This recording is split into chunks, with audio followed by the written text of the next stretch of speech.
Povo do bem! Bem-vindo novamente à nossa quarentena literária, uma parceria da minha página no Facebook, Escrita Literária com Sidney Nicéas, com a queridíssima Bebê Recife, a grande Bienal Internacional do Livro de Pernambuco. Então, para a gente não perder tempo, olha que livro fantástico é a dica de hoje de leitura da nossa quarentena literária. Breu, do cantor e compositor Geraldo Maia, e a partir desse livro também autor, escritor, com uma verve literária poderosa.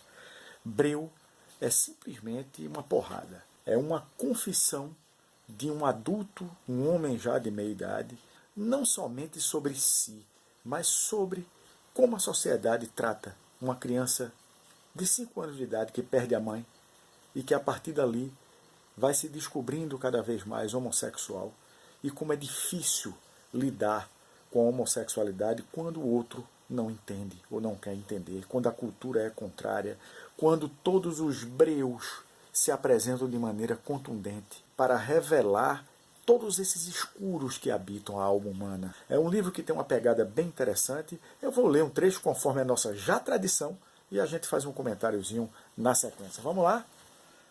Naquela noite eu não dormi. O corpo de alguém que morreu sentado deve ser colocado na posição horizontal antes que comece a enrijecer.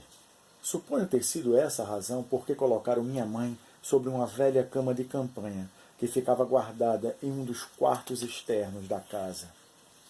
Depois, cobriram-na com um lençol branco. O caixão só chegaria na manhã seguinte. Caixão de veludo preto e alças prateadas, os cravos brancos chegariam logo a seguir, trazidos por não sei quem, em grandes molhos. Os caules foram cortados de modo uniforme, um a um, até que os cravos pudessem ser cuidadosamente espalhados sobre o corpo e as vestes da morta, ficando apenas pés e mãos descobertos, como quer a liturgia fúnebre. Não gostei de ver os pés e as mãos da minha mãe assim, ao relento. Estavam gelados. Ela devia estar sentindo frio. Reclamei. Ninguém me ouviu. Dormi um sono tranquilo quando fui sacudido por gritos abafados, todos da casa sobressaltados em volta da minha mãe, a essa altura já conduzida por meu pai para uma cadeira de balanço que havia no terraço. Meus irmãos tentaram fechar o cerco para que eu não visse. "Tira Geraldo daqui!" gritou minha irmã mais velha, mas com a agilidade de uma criança esperta e magra, consegui chegar bem ao âmago da cena. Havia uma espécie de gosma que escorria incessante pelos cantos da sua boca. Em poucos minutos, e diante daqueles olhares apavorados, a morte consumou seu ato horrendo. Num gesto desesperado para tentar salvá-la, um tio, médico e vizinho, cortou os pulsos da minha mãe. Em vão, estava morta. Edema pulmonar fulminante. Tinha 43 anos. Morte abrupta, insana. Por que irromper com tal fúria, adentrando a casa sorrateira, indomável, a nos acordar com tamanho alarde, para que pudéssemos assistir ao seu ato vil, covarde, inumano? Ó morte sem pejo, sem compaixão, morte obscena, malfeitora, cruel, a galhofar de nós em seu despudor satânico, sua arbitrária aleatoriedade. A que Deus deveriam de pertencer tão espúrios desígnios? Logo eu, àquela hora da noite, já tão enredado que estava em meus sonhos de criança das cidades do vale, muito embora ainda nem soubesse respirar. Recolheram, por fim, um pequeno balde que ficara todo o tempo embaixo do caixão e que estava cheio de pedaços de algodão encharcados de um líquido que escorria intermitente das narinas da morta. Depois que ela morreu, passei a criar meus ritos fúnebres com caixas de fósforos. Era um estranho passatempo, solitário brinquedo, requiem, música sacra, minha epifania, meu claustro, e eu obedecia a uma sequência precisa. Primeiro, esvaziava a caixa e deixava lá dentro um só palito, que era o morto. Em seguida, cobria-o com minúsculos pedaços de flores e folhas que recolhia do nosso pequeno jardim até que a caixa estivesse cheia. Por fim, fechava e enterrava o caixão num estreito de terra batida que havia no fundo da casa.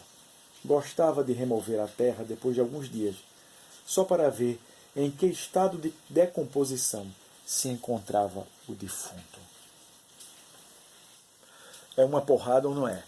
Impressionante, porque o livro ele tem uma diagramação com as letras bem generosas de tamanho, né?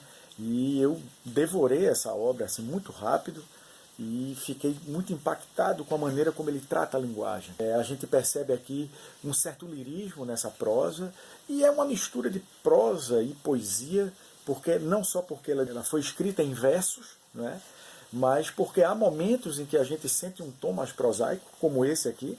Num gesto desesperado para tentar salvá-la, um tio, médico e vizinho, cortou os pulsos da minha mãe. Em vão. Estava morta. Edema pulmonar fulminante. Tinha 43 anos. Veja que é um trecho bem biográfico, uma prosa muito bem marcada, apesar de estar em versos, né? E aqui a gente já vê o tom poético e lírico também. E a maneira como ele escolhe alguns verbos, alguns substantivos e alguns adjetivos. Veja que massa. Ó morte sem pejo, sem compaixão, morte obscena, malfeitora, cruel, a galhofar de nós em seu despudor satânico, sua arbitrária aleatoriedade. A que Deus haveriam de pertencer tão espúrios desígnios?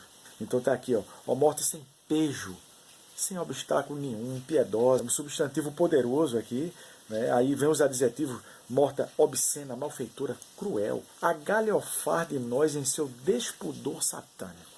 Tá aí os grifos que eu faço para a gente marcar esse breu. Inclusive virou peça teatral recentemente. Vou até mandar um abraço para o querido Júnior Aguiar, grande dramaturgo, ator.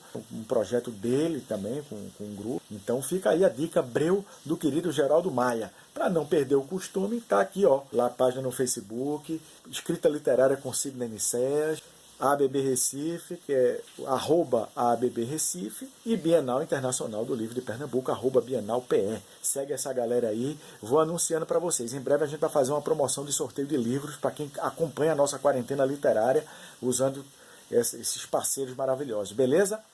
Beijo no coração de vocês e, claro, como eu digo sempre, até a próxima!